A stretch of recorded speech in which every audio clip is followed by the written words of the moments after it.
Baik. Bismillahirrahmanirrahim. Assalamualaikum warahmatullahi wabarakatuh. Salatu wassalamu ala asrofil anbiya wa mursalin.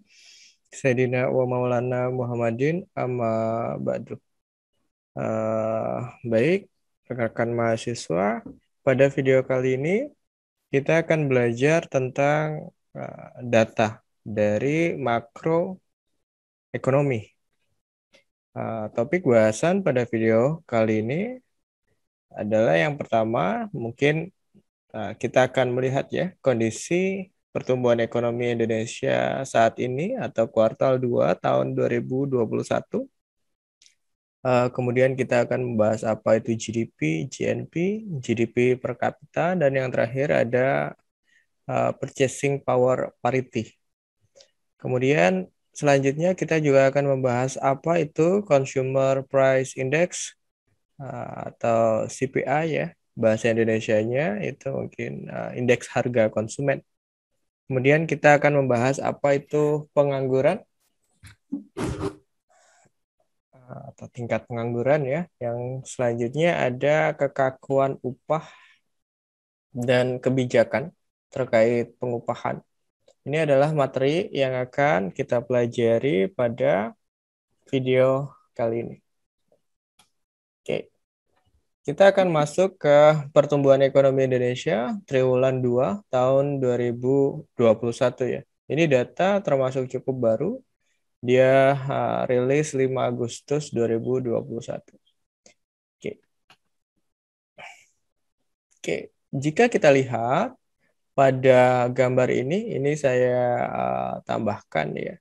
Pada kuartal 2 itu sekitar bulan Maret tahun 2020 itu COVID masuk ke Indonesia, dan kemudian setelah itu terjadi pembatasan pergerakan dan lain sebagainya yang sampai hari ini itu masih berlaku. Walaupun sempat di awal-awal tahun 2021 itu sudah pelonggaran terjadi di mana-mana, namun setelah kasus COVID itu naik lagi sekitar bulan Juni, itu kemudian dilakukan penyesuaian lagi, dilakukan pembatasan lagi. Oke, jika kita perhatikan di sini rata-rata pertumbuhan ekonomi kita kalau dilihat dari 2019 itu mungkin di angka ya 5% lah ya. Ini hampir 5% ya. Kalau di rata-rata atau kumulatif secara tahunan mungkin di angka 5%. Kemudian triwulan 1, jadi triwulan 1 itu berarti 3 bulan awal. Itu Januari, Februari, Maret. 2 itu berarti April, Mei, Juni. 3 itu berarti Juli, Agustus, September, dan 4 itu berarti Oktober, November, dan Desember. Oke, ini triwulan 1 atau Januari sampai Maret tahun 2020 itu sudah terlihat perekonomian kita kontraksi. Ya. Karena kalau tidak salah, COVID itu masuk di Tiongkok itu sekitar akhir tahun 2019. Oke, namun ada penolakan ya, ada semacam denial dari pemerintah Indonesia dan baru officially diakui masuk ke Indonesia itu Maret tahun 2021. Tapi di sini sudah terlihat nih. Sudah terlihat bahwa perekonomian kita terdampak. Oke, kemudian dampak yang paling parah itu triwulan 2 tahun 2020. Ya, atau April, Mei, Juni tahun 2020, yang artinya itu sudah secara resmi pemerintah mengakui bahwa COVID sudah masuk di Indonesia dan mulai ada pembatasan mobilitas di sini. Oke. Oke. Kemudian dari sini ya, dia perekonomian sudah mulai membaik lagi karena ada pelonggaran, semakin ada pelonggaran, kemudian ada juga cash transfer, bantuan BLT, kemudian relaksasi pajak, restrukturisasi kredit, dan lain sebagainya. Oke, kemudian dia turun negatifnya sampai triwulan 1 tahun 2021 kita menyentuh negatif yang kecil. Walaupun Jika kita lihat di sini, ya ini terjadi resesi nih. Dari triwulan 2 sampai triwulan 1 itu kita terjadi resesi. Perekonomian kita negatif selama 4 kuartal. Walaupun kalau secara teknis itu resesi dikatakan kalau perekonomian itu negatif 3 kuartal secara berturut-turut. Artinya triwulan 4 2020 ini kita benar-benar terjadi resesi. Officially kita terjadi resesi ini di triwulan 4 tahun 2020. Namun resesi itu masih berlanjut sampai triwulan 1 2021. Oke. Artinya kita resesi selama 1 tahun. Ya, selama 4 kuartal. Dan baru saja triwulan kedua tahun 2021, artinya ini bulan April, Mei, Juni tahun 2021, itu perekonomian kita positif. Positifnya tinggi, 7,07%, katakanlah 7% ya. Oke. Banyak yang menyebabkan perekonomian di kuartal kedua tahun 2021 itu positif. Yang pertama, pada bulan-bulan tersebut itu pelonggaran ya sudah dilakukan oleh pemerintah pada bulan-bulan tersebut. Kemudian ada event-event religius seperti bulan puasa. Itu juga meningkatkan pengeluaran masyarakat. Artinya konsumsi di sana meningkat. Oke. Hal lain yang patut kita duga, kenapa kok ini kalau diperhatikan dia turunnya sedikit-sedikit ya. Tapi di triwulan kedua dia naik signifikan. Oke. Yang patut diduga selain bukan bermaksud untuk meniadakan peran pemerintah ya melalui cash transfer dan lain sebagainya. Namun, pertumbuhan ini bisa mencapai 7,07%. Itu salah satunya dikarenakan karena triwulan 2 tahun 2020 itu negatifnya cukup tinggi. Ya. Karena ini data year on year. Ya, Y on Y. Kalau kalian melihat keterangan Y on Y seperti ini, entah di artikel berita atau dimanapun, itu artinya adalah kuartal yang sama tahun ini dibandingkan dengan kuartal tahun lalu. Jadi misal ini Q2 tahun 2021 itu dibandingkan dengan kuartal 2 tahun 2020. Oke.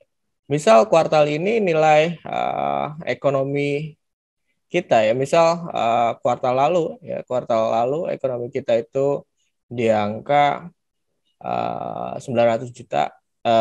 Misal di angka 900 triliun katakanlah. Sedangkan triwulan tahun ini itu 1000 triliun. Oke, itu bisa dikatakan naik 10%. Jadi year on year ini bergantung juga seberapa dalam negatif di tahun lalu. Oke. Beda dengan key to key. Kalau key to key itu perbandingannya adalah kuartal sebelumnya. Misal kuartal 2 atau triwulan 2 tahun 2021 itu dibandingkan dengan triwulan 1 tahun 2021. Sehingga secara kituki dia cuma 3%. Oke. Karena pembandingnya adalah kuartal sebelumnya, bukan kuartal yang sama di tahun lalu seperti year on year. Sedangkan C to C, ya, sini C to C, itu artinya adalah kumulatif. Kumulatif selama setahun atau triwulan yang sudah berjalan. Jadi kalau C to C itu kumulatif, bisa 1 tahun penuh dari triwulan 1 sampai triwulan 4 itu di rata-rata. Atau kalau dia belum berjalan penuh 1 tahun seperti saat ini triwulan 1 dan triwulan 2, maka rata-rata keduanya itu C to C atau kumulatif. Nah, jadi itu perbedaan antara year on year, Q to Q maupun C to C. Kenapa kok bisa sangat tinggi secara year on year? Ya, tadi sudah saya jelaskan bahwa pada bulan-bulan tersebut, triwulan 2 itu sudah terjadi pelonggaran atau pemerintah belum melakukan pembatasan lagi seperti saat ini. Sehingga berdasarkan asumsi ini, sangat mungkin kuartal 3 tahun 2021, berarti Juli, Agustus, dan September, di mana pengetatan kembali dilakukan oleh pemerintah, ini sangat mungkin perekonomian kita negatif lagi. Sangat mungkin. Ya. Sangat mungkin perekonomian kita negatif lagi, walau kalau saya kira negatifnya tidak akan sebesar triwulan 3 tahun 2020. Oke. Itu sekilas tentang perekonomian Indonesia yang terjadi saat ini. Oke. Kita akan lanjut. Tadi kita sudah bahas tentang pertumbuhan ekonomi. Oke, sekarang kita reverse ya ke awal. Apa itu sebenarnya GDP? Atau dalam bahasa Indonesia itu PDB, Produk Domestik Bruto. Oke. GDP itu ada dua, ada nominal dan ada real. GDP nominal itu menggunakan harga yang berlaku saat ini. Ya. Sedangkan GDP real itu menggunakan harga yang berlaku pada tahun tertentu. Biasanya nanti setelah 10 tahun disesuaikan. Biasanya seperti itu. Misal menggunakan, kita ingin menghitung ekonomi tahun 2005. Kemudian tahun yang ditentukan itu tahun 2000 misal. Maka yang digunakan itu adalah harga di tahun 2000, bukan di tahun 2005. Sama halnya, misal kita menghitung harga nominal, misal kita buat sama ya, yang ingin dihitung tahun 2005, itu yang digunakan harga tahun 2005, bukan harga tahun 2000. Itu nominal dan GDP. Ya. Kalau kita bicara GDP nominal, itu perhitungannya tidak mempertimbangkan dampak dari inflasi. Dampak dari inflasi. Jadi sangat mungkin produksinya tetap, tapi tercatat naik pertumbuhan ekonominya. Ya. Karena ada faktor inflasi yang tidak diperhitungkan dalam perhitungan GDP nominal. Pak, kenapa inflasinya tidak diperhitungkan? Karena yang digunakan adalah harga yang terbaru. Basisnya adalah harga yang berlaku saat ini, bukan basisnya seberapa besar jumlah outputnya. Sedangkan GDP real itu dia mempertimbangkan dampak inflasi. Jadi yang dihitung itu bukan serta-merta dari harga barangnya saja, namun berapa total output yang dihasilkan pada satu tahun tertentu. Oke, kita akan lanjut. Oke, ini ada misal ya, contoh sederhana gitu. Misal ini harga sandwich dan burger ya. Ya sebenarnya nggak perlu sandwich juga, terserah kalian mau ini diganti apa, kentang goreng kah? Atau hamburgernya diganti harga gorengan, bakwan, terserah sebenarnya. Tapi ini hanya sebagai contoh saja, analogi saja. Misal menggunakan GDP nominal itu tahun 2001, 2002, dan 2003 ini. Ini pertumbuhannya signifikan sekali. Misal dari 200 ke 1.200. Ya. Dalam 3 tahun.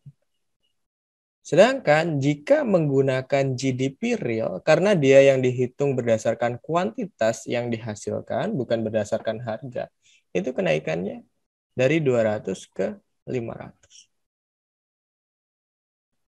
Jadi ini adalah perbedaan antara nominal dan real, ya, GDP nominal dan GDP real. Kembali saya tegaskan bahwa GDP nominal itu yang dihitung adalah harga yang berlaku, sedangkan GDP real itu adalah jumlah output yang dihasilkan oleh suatu negara.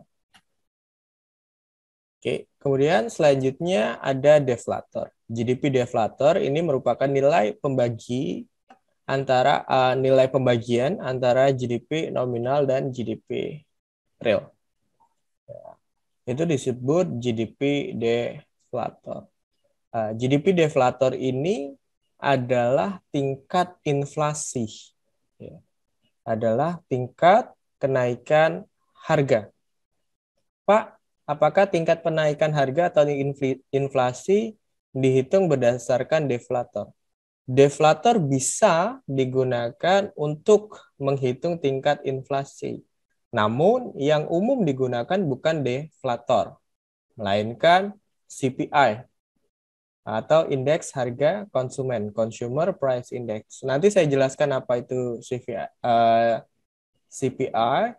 Namun di sini saya akan menjelaskan bahwa deflator itu sebenarnya juga bisa mencerminkan kenaikan harga atau inflasi.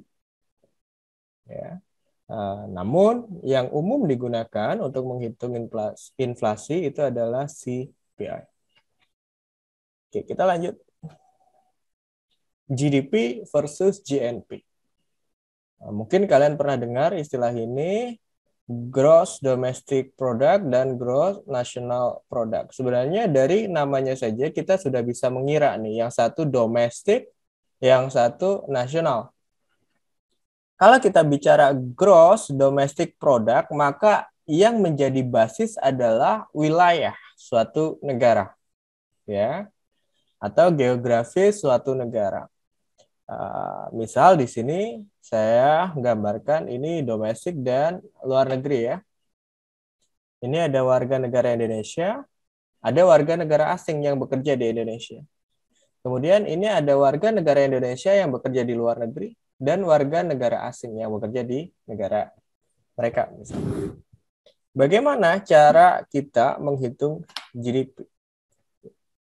Jadi GDP karena dia domestik atau basisnya kewilayahan, maka output yang dihasilkan WNI maupun WNA yang bekerja di Indonesia itu akan masuk ke GDP atau Gross Domestic Product. Sedangkan GNP itu warga negara asing yang bekerja di Indonesia itu tidak masuk perhitungannya. Yang masuk apa? Yang masuk adalah warga negara Indonesia yang bekerja di Indonesia dan warga negara Indonesia yang bekerja di luar negeri. Itu masuk dalam perhitungan GNP. Kenapa? Karena GNP itu basisnya adalah kewarganegaraan, kebangsaan, nationality. Ya. Kembali perbedaannya antara GDP dan GNP, kalau GDP itu menghitung berdasarkan wilayah geografis suatu negara. Sedangkan GNP berdasarkan nationality. Oke, ini contoh sederhana perhitungan GNP dan GDP. Jadi perhitungan GNP itu adalah GDP, ya, ditambah faktor luar negeri, net foreign income from abroad. Ya, jadi faktor luar negerinya. Misal di sini GDP kita berapa? 200 ditambah 80. Ya, berarti 280. Oke, kemudian ini 80 ini domestik dan 50 ini dari luar negeri. Maka 50 dikurangi 80. Ya. Itu GNP-nya akan ketemu 250. Ya. Karena apa? Karena ternyata WNA yang bekerja di Indonesia itu lebih banyak menghasilkannya dibandingkan WNI yang yang bekerja di luar negeri. Selanjutnya menghitung GDP atau GDP itu sama aja sebenarnya, yaitu GNP dikurangi net foreign income from abroad. Ya.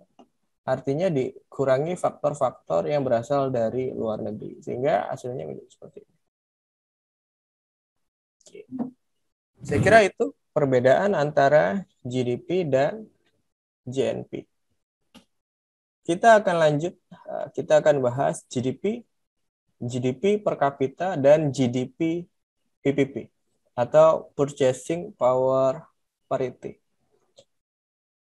Oke, katakanlah ini ada 4 negara ya, A, B, C, D. Yang kita gunakan data GDP nominal, ya bukan GDP realnya. Kita misalkan menggunakan data GDP nominal. Ada sebuah negara yang GDP-nya itu 1,5 juta dolar, US dollar misal. Negara B 3 juta, 4,5 dan 2,5 juta. Kalau kita hanya melihat dari sisi ini, dari sisi secara keseluruhan ya, itu negara C yang paling besar karena dia nilai ekonominya 4 juta 500 US dollar. Ya. Tapi kalau kita bahas lebih dalam lagi, sedikit kita bahas lebih jauh, kita lihat populasinya. Populasinya ternyata negara A cuma 2.000, negara B 4.000, negara C itu 5.000. Negara D itu 2.000. Oke. Negara D itu 2.000. Artinya bahwa negara yang nilai ekonominya besar itu belum tentu GDP per kapitanya itu besar. Ya. Penghasilan per warga negaranya itu besar. Karena apa? Karena angka pembaginya juga besar. Ya, misal negara yang penduduknya luar biasa besar seperti Tiongkok, India, Indonesia itu nilai ekonomi kita besar. Namun angka pembaginya juga tidak kalah besar ya. Sehingga kita mengenal istilah GDP per kapita atau per penduduknya. Ternyata kalau kita lihat GDP per kapitanya itu yang paling besar adalah negara D. Ya. Adalah negara D. Oke, ini sampai GDP per kapita. Kemudian kita lanjut ke GDP PPP. Apa yang dimaksud dengan Purchasing Power Parity? Ini sebenarnya Purchasing Power Parity itu berangkat dari hukum satu harga. Artinya jika barang dijual di Indonesia misal, itu dia akan sama jika dijual di Amerika. Katakanlah seperti itu. Itu hukum satu harga.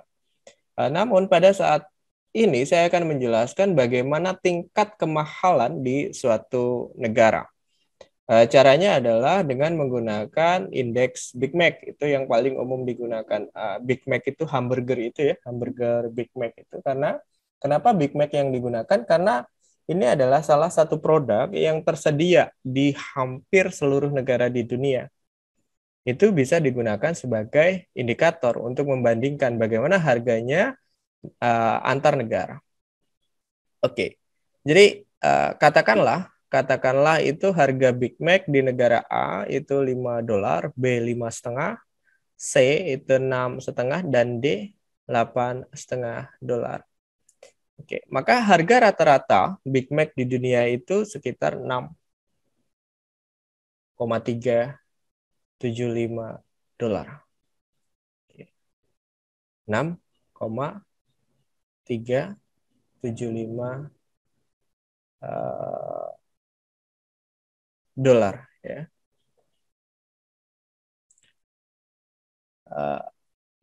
Kalau dilihat ini, jadi ini kita dapat harga Big Mac rata-rata di dunia.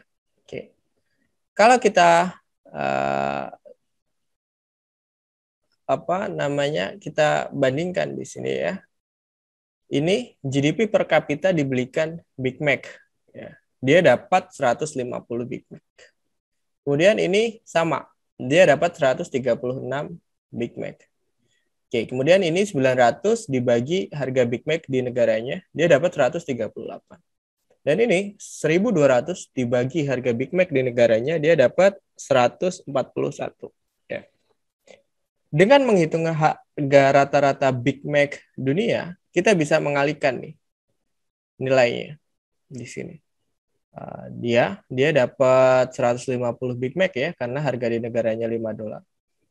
Itu dikali harga rata-rata Big Mac, itu maka nilai ekonominya sekitar 956,25. Kemudian negara B itu dapat 867, C 879, D 898. Pak, kenapa kita menghitung GDP PPP per kapita? Oke, katakanlah kalian itu tinggal di Indonesia. Pendapatannya jelas lebih kecil dibandingkan di Singapura. Namun harga atau tingkat harga di Indonesia itu jauh lebih murah dibandingkan di Singapura. Jadi pendapatan kecil itu belum tentu tidak sejahtera. Ya. Kalau kita lihat dari ini, ya, dari tabel ini, misal negara A itu GDP per kapitanya 750, termasuk yang paling kecil. Namun dia lebih sejahtera ternyata karena tingkat harga di negaranya lebih murah dibandingkan negara D misal yang 1.200. Dia hanya GDP PPP per kapitanya dia hanya 898. Itu adalah pentingnya kita memahami sampai pada tataran berapa GDP PPP per kapita untuk menentukan kesejahteraan, bukan hanya dari nilai ekonominya saja. Oke, saya akan lanjut.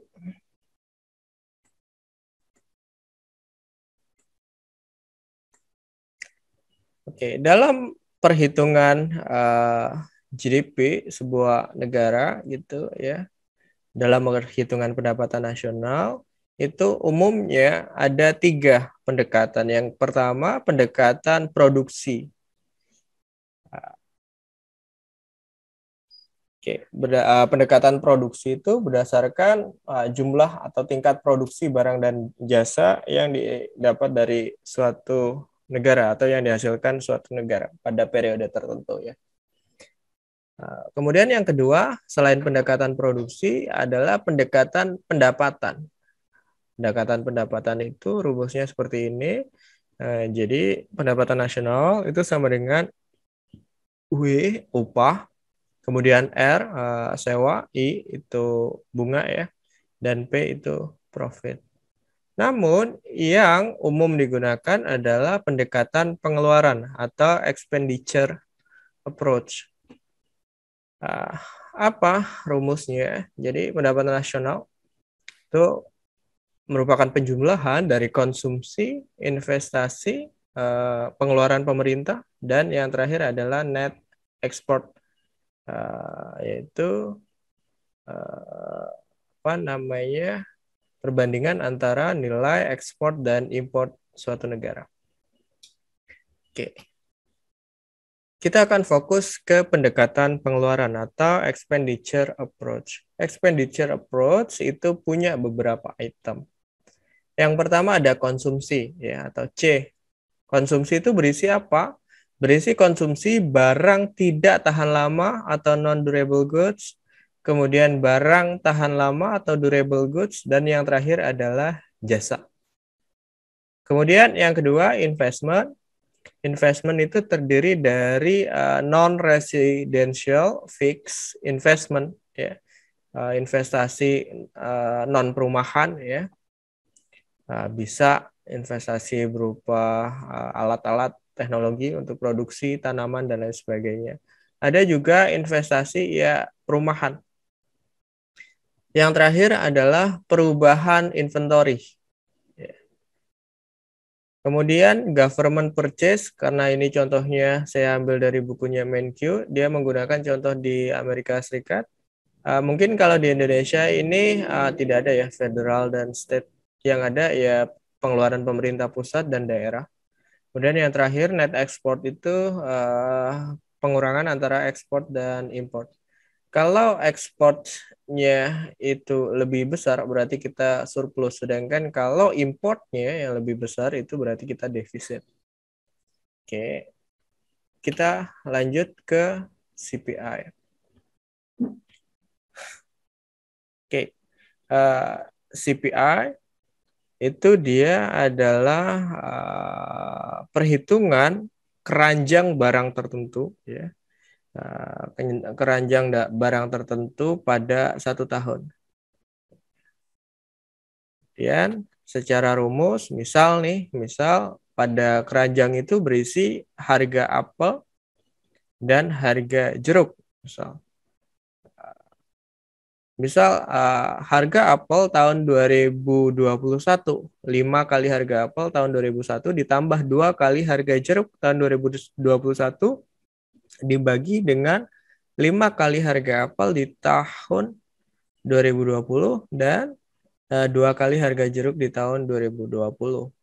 Ini tujuannya adalah untuk mengukur berapa tingkat inflasi atau deflasi ya yang ada pada tahun tertentu.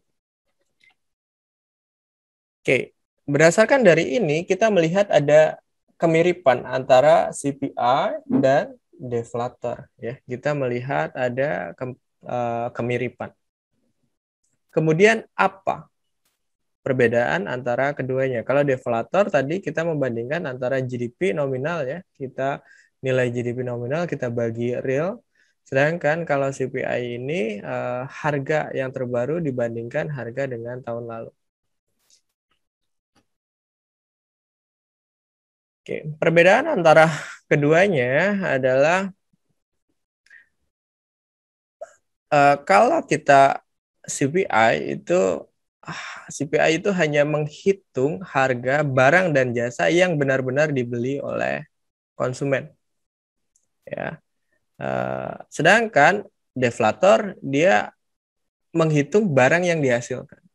Karena banyak barang kita dihasilkan di Indonesia, tapi sebenarnya kita nggak beli. Kita malah beli barang-barang impor. Jadi CPI itu menghitung barang yang dibeli oleh konsumen. Yang kedua, CPI itu menggunakan keranjang yang sama. Ya, misal keranjang yang sama itu misal apel, jeruk, dan bakwan misal.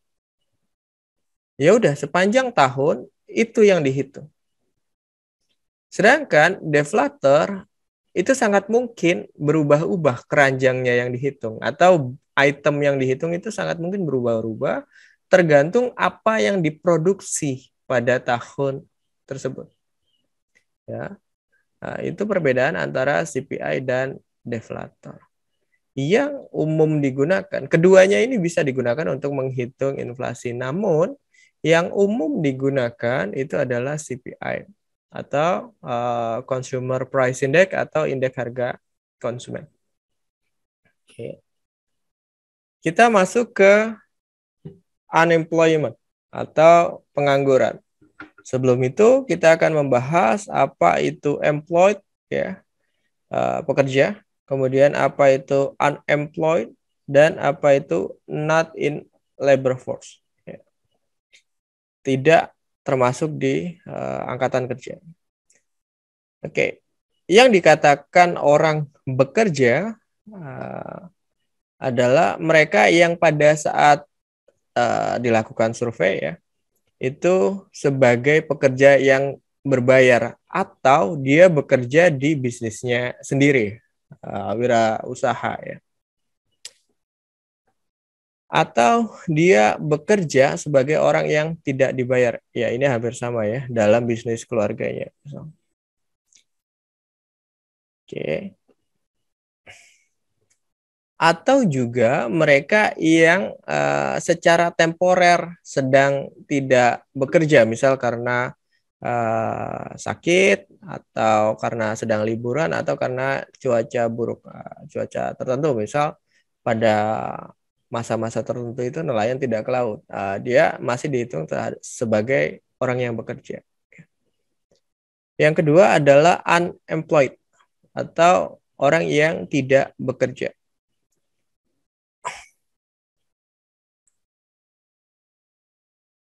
Oke, orang yang tidak bekerja ini adalah orang yang dia siap bekerja dan secara aktif mencari pekerjaan, namun pada periode 4 week, berarti sekitar 4 bulan ya, dia belum mendapatkan pekerjaan.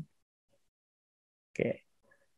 Atau orang yang tadinya dia bekerja, ingin pindah pekerjaan gitu misal, tapi dia belum dipanggil ulang ke pekerjaan tertentu sehingga dia dikategorikan sebagai orang yang tidak bekerja. Selama pandemi ini banyak orang yang seperti ini terdampak, pokoknya sampai waktu yang tidak ditentukan dia dirumahkan dulu. Dan itu biasanya waktu tunggunya cukup lama. Ya. Nah, ini dikategorikan sebagai orang yang tidak bekerja atau unemployed. Ya. Kemudian yang terakhir ada not in labor force. Karena memang dia memilih untuk tidak masuk ke lapangan kerja. Siapa yang masuk kategori ini? Yang pertama adalah full-time student. Seperti mahasiswa misalnya, mahasiswa penuh waktu. Itu dia masuk, dia tidak bisa dihitung sebagai pengangguran. Enggak. Tapi dia masuk ke bukan angkatan kerja. Ya. Kemudian apa namanya ibu rumah tangga, ya. Dan yang terakhir pensiunan itu juga tidak bisa dihitung masuk ke dalam angkatan kerja. Oke, secara rumus untuk menghitung apa namanya angkatan kerja itu berarti jumlah orang yang bekerja ditambah jumlah orang yang tidak bekerja. Itu kita dapat menghitung angkatan kerja. Kemudian yang kedua, unemployment rate atau tingkat pengangguran itu adalah jumlah orang yang menganggur dibandingkan dengan angkatan kerja. Dikali 100%. Selanjutnya, labor force participation itu berarti angkatan kerja, ya, jumlah angkatan kerja dibandingkan dengan populasi dewasa. Nah, kenapa demikian? Karena cukup sulit kalau kita harus menghitung berapa ibu rumah tangga, berapa mahasiswanya, atau mungkin berapa pensiunannya. Namun kita secara sederhana bisa menghitung dengan angkatan kerja dibagi dengan apa namanya populasi penduduk dewasanya. Maka nanti kita akan dapat berapa tingkat partisipasi angkatan kerjanya atau labor force participation rate. Oke, kita menggunakan contoh sederhana ya. Diketahui data statistik sebuah negara sebagai berikut. Populasi penduduk dewasanya 234,6. Kemudian pekerjanya 145 dan penganggurannya 10,1. Tentukan angkatan kerja, tingkat pengangguran, tingkat partisipasi angkatan kerjanya. Oke, di sini labor force-nya jelas ya, kita menghitung berapa pekerjanya, orang yang bekerja, dan berapa penganggurannya. Ketemu. Ternyata labor force-nya 155. Kemudian tingkat penganggurannya berarti 10 dibagi 155. Ketemu tingkat penganggurannya sekitar 6,5%. Kemudian tingkat partisipasi angkatan kerjanya dia sekitar 66,1%, yaitu labor force dibagi dengan penduduk dewasanya. Artinya mungkin ya, mungkin yang sekitar 34 ya 34 ya atau mungkin 33,9% itu adalah mahasiswa apa namanya mungkin juga ibu rumah tangga atau mungkin yang terakhir adalah pengangguran. Kalau siswa itu karena dia tidak masuk kategori dewasa ya. Jadi siswa itu bukan termasuk atau belum termasuk angkatan kerja ya. Kalau kita hitungnya berarti 18 tahun ke atas itu yang masuk dewasa. Jadi itu usia-usia mahasiswa di tingkat awal ya, di tahun-tahun pertama itu sekitar 18 tahun. Jadi mahasiswa itu termasuk di yang dia tidak bukan angkatan kerja. Ya.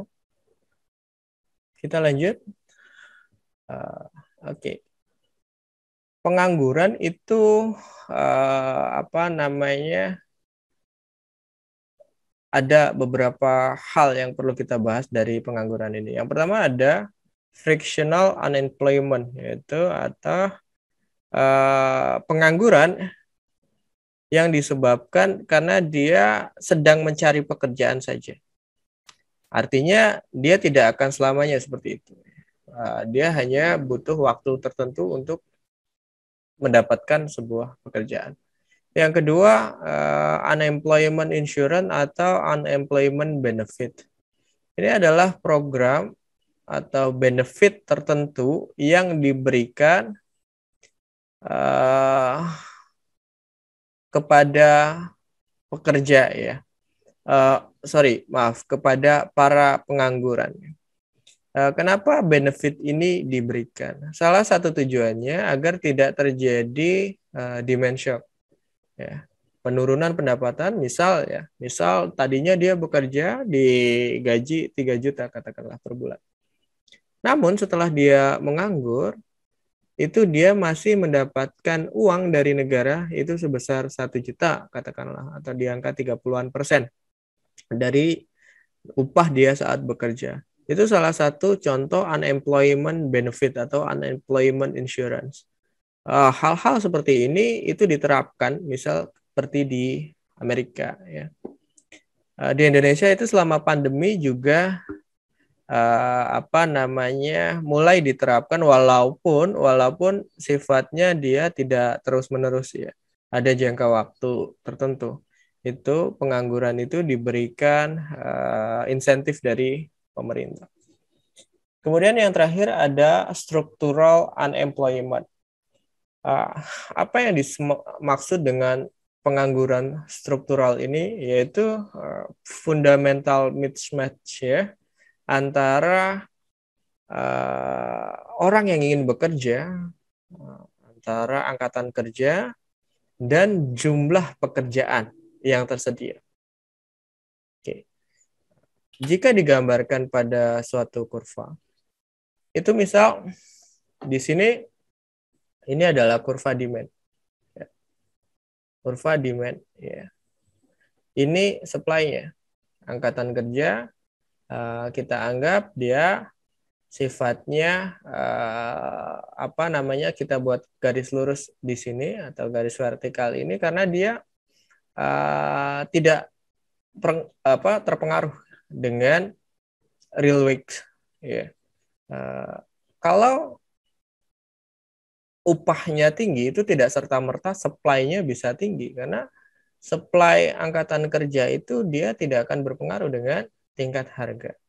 Ya. Tapi yang berpengaruh apa? Suplai tenaga kerja, yaitu tingkat pertumbuhan penduduknya, tingkat kelahirannya, atau mungkin tingkat yang selesai pendidikannya. Itu yang mempengaruhi labor supply, bukan tingkat harga. Bukan tingkat upahnya. Ya, jadi kenapa ini supply-nya dia vertikal? Oke, katakanlah supply-nya sekian. Sedangkan yang dibutuhkan itu hanya sekian. Terjadi mismatch di sini. Terjadi mismatch. Kenapa ini bisa terjadi mismatch di sini? Karena ada kekakuan upah. Ya. Kemudian kenapa terjadi kekakuan upah? Salah satunya adalah kebijakan upah minimum. Oke.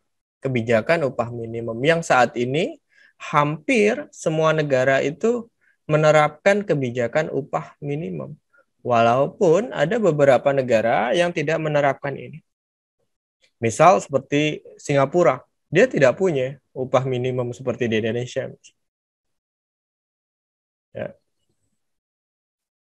Sedangkan mayoritas negara-negara itu menerapkan upah minimum. Oke.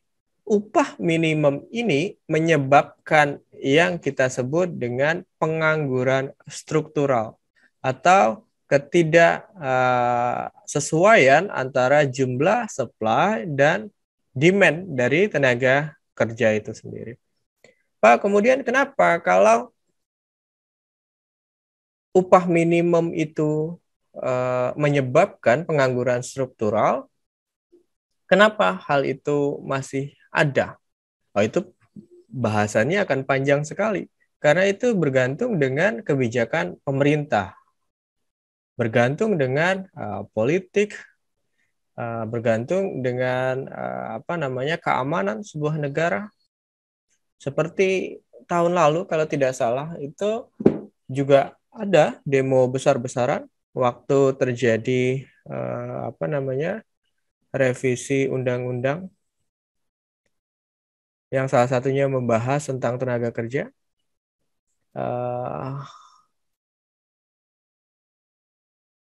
UU Cipta Lapangan Kerja kalau nggak salah, atau UU Cipta Kerja itu salah satunya itu sempat didemo karena ada kalimat yang menyatakan bahwa upah minimum dihapuskan. Kemudian dikonfirmasi lagi oleh pemerintah bahwa sebenarnya upah minimum tidak dihapuskan. Demo yang besar itu salah satu contoh bahwa secara politik itu masyarakat tidak senang kalau upah minimum itu dihapuskan. Sehingga pemerintah memilih untuk upah minimum itu tetap ada dengan konsekuensinya bahwa akan selalu ada tingkat pengangguran seperti di Indonesia. Bayangkan misal ini tingkat upah minimum tidak diatur, maka nanti upahnya akan ada di sekitar ini. Oke. Upahnya akan ada di sekitar ini. Kemungkinan tingkat penganggurannya juga akan turun. Penganggurannya turun, namun upahnya kecil. Ini dua hal yang sangat sulit untuk dipilih. Ya, yang satu upahnya cukup tinggi, tapi ada pengangguran. Sedangkan kalau upah minimumnya dihapus, itu pengangguran kemungkinan hilang atau kecil lah ya, agar tidak mengatakan nol sama sekali gitu. Tapi upahnya kecil. Itu kalian nanti bisa menentukan yang mana yang lebih bagus. Secara ekonomi atau mungkin kalau kita bicara secara kesempatan ya jelas lebih bagus kalau tidak ada upah minimum karena penganggurannya rendah. Artinya kesempatan orang untuk bekerja itu lebih tinggi. Tapi kalau kita bicara tentang kesejahteraan, kita bicara tentang kejelasan pendapatan, stabilitas, maka lebih baik ada upah minimum. Jadi itu bisa sebagai bahan pertimbangan kalian dalam melihat sebuah kebijakan. Dalam hal ini adalah kebijakan upah minimum yang karenanya dia menimbulkan unemployment atau structural unemployment, pengangguran yang secara struktural, secara terstruktur gitu ya. Oke, saya kira itu yang bisa kita bahas pada video kali ini. Semoga bermanfaat. Sekian dari saya. Billahi taufik wal hidayah. Assalamualaikum warahmatullahi wabarakatuh.